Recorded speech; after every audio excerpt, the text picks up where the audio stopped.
Aquí, en este sentido, en este tema, por eso esta parte la voy a hacer un poco más breve, es importante hablar de que frente a todo este contexto, que es la primera parte, la contextualización, necesitamos entender como docentes, como instituciones, que el uso de las tecnologías también implica en una modificación de nuestras conductas y de nuestras técnicas y de nuestras estrategias para enseñar a los demás y para utilizarlas. En ese sentido, los retos para la innovación docente son muy amplios. Los alumnos y los estudiantes necesitamos entender estas nuevas necesidades, estas nuevas características. Necesitamos aprender a innovar como docentes y como instituciones en nuestros procesos de enseñanza-aprendizaje. Necesitamos llevar competencias a los docentes, competencias disciplinares para el uso de estas tecnologías. Aquí es un punto central, es decir, no basta utilizar las herramientas, no basta bajar el programa y modificarlo y colocar información. Eso es una visión como muy instrumental. Necesitamos cambiarnos el chip y la forma en la que nosotros como docentes y también como alumnos aprendemos a través de las tecnologías digitales.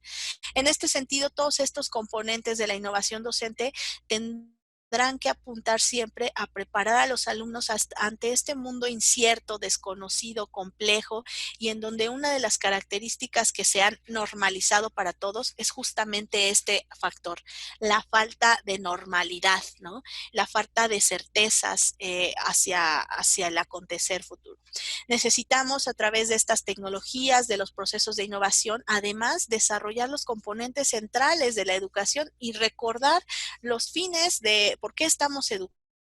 que será fomentar el pensamiento crítico, los enfoques interdisciplinarios y generar en sí nuevos esquemas de aprendizaje. Ahora la gran pregunta que seguramente todos ustedes tienen es, ¿cómo es esto posible a través de tecnologías digitales? Esto es posible no solo por la herramienta misma, sino sumando el capital, las habilidades, la experiencia de los docentes, la recuperación de materiales didácticos, el desarrollo de contenidos para puntualizar y jerarquizar muy bien estrategias con tecnologías digitales que nos permitan justo lo que esta lámina, recuperar recursos por un lado de contenido, de información, recursos para optimizar la comunicación y recursos para colaborar. Necesitamos sumar esos tres componentes en donde el individuo y los individuos que actúan aquí, es decir, los alumnos y los profesores, estén siempre como en esta línea de manera conjunta. La información, la comunicación y la colaboración son los principios sobre los que se sostiene la educación con tecnologías digitales. Generalmente nos falla alguno de estos componentes, es decir, algunos esquemas de trabajo, algunos modelos se centran sobre todo en, por ejemplo, la información, casi es lo que mayormente se ve en redes digitales, la información es el centro, entonces de esa forma se comparten, por ejemplo, espacios virtuales en donde aparece un sinnúmero de datos y de documentos de información como tipos bases de datos o bibliotecas, pero que esos repositorios, esos espacios, contenedores de información no tienen sentido y no adquieren su potencial didáctico, pedagógico,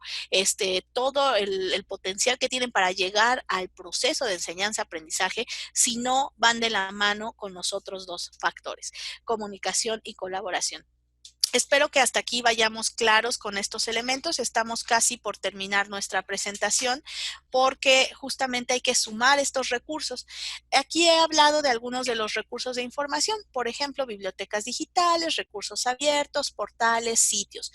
Casi todos los profesores y también las instituciones educativas tienen a su disposición, gracias a la conectividad en red, la forma de acceder a este tipo de recursos, pero reitero, estos recursos de la información, si no van de la mano con los elementos centrales de la colaboración para fomentar equipos de trabajo, realmente para crear comunidades de aprendizaje, no tiene sentido si no se van estructurando uno con los otros. Este esquema me gusta porque es un poco más ilustrativo, visualmente también es más atractivo, es decir, justo son recursos de información que todos estos componentes se tendrían que sumar en los espacios adecuados, creados bajo la orientación adecuada, bajo la asesoría adecuada, para poder dosificar muy bien entre la información entre la comunicación y entre la colaboración para hacer este triángulo que sume al proceso de enseñanza-aprendizaje con tecnologías digitales. Entonces, para ir cerrando un poco estos aspectos, aquí, bueno, les había puesto ejemplos de lo que son los recursos de información. En esta lámina ustedes podrán observar los recursos que generalmente se utilizan para comunicarnos con los demás a través de tecnologías digitales y para colaborar en red. Algunas de estas herramientas son, por ejemplo, materiales multimedia para compartir, suite de oficinas en línea, que muchos de estos están disponibles gracias a tecnologías como la de Google o la de Microsoft, sistemas de gestión de contenido. En este punto aquí hay que centrarnos en las plataformas educativas, que es el siguiente aspecto que abordaré, organizadores gráficos, redes sociales digitales, es decir, existen un sinnúmero de herramientas digitales. En este sentido, el elemento central es el que pongo aquí, los sistemas de gestión de contenido, y frente a estas grandes crisis que se derivan de las crisis sanitarias y que ahora estamos enfrentando en la educación, los sistemas de gestión de contenido, es decir, las plataformas educativas completamente estructuradas, pensadas, diseñadas, desarrolladas, actualizadas, que funcionan como un gestor justamente no solo para el contenido, sino también para incorporar elementos de comunicación y de colaboración, contribuyen en mayor medida a poder fomentar realmente competencias en los alumnos, a generar procesos de educación 4.0 como la que veíamos, en la que los estudiantes tienen acceso a la información, pero no solo a la información como estática, sino a contribuir a desarrollar el potencial de esos contenidos con otros sujetos que también se encuentran trabajando en estas plataformas educativas, y que en estas plataformas educativas funcionan no solo como un repositorio, sino como un lugar que permite encontrarse para,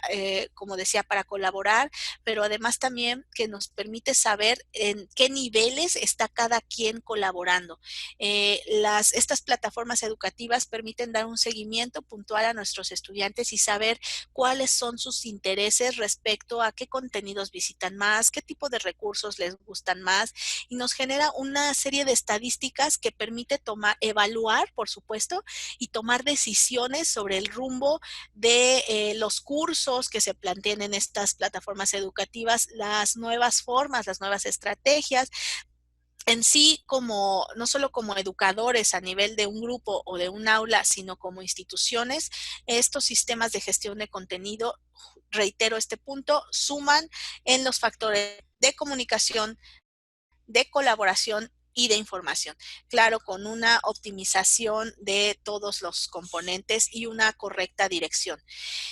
Aquí les dejo estas fuentes de consulta que lo comenté a lo largo de la presentación de este webinar. Hablé de la Sociedad Mexicana de Internet. Aquí hay algunos datos interesantes sobre la generación Z, cambiar las empresas, la metamorfosis digital de los materiales didácticos, el docente 4.0 y algunos temas sobre competencias y estándares de las dimensiones de las TIC en la educación. Entendemos, por supuesto, que esta presentación es un webinar que está enfocado a entender que la crisis y el aprendizaje en los tiempos de contingencia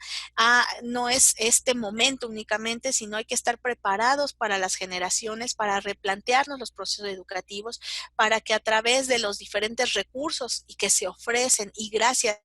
a la conectividad y a las posibilidades de las redes, nosotros podamos trabajar en plataformas educativas integradas que fusionen los tres conceptos: información, comunicación y colaboración. Básicamente con esto concluiría yo esta presentación y agradezco muchísimo su atención de todos los participantes.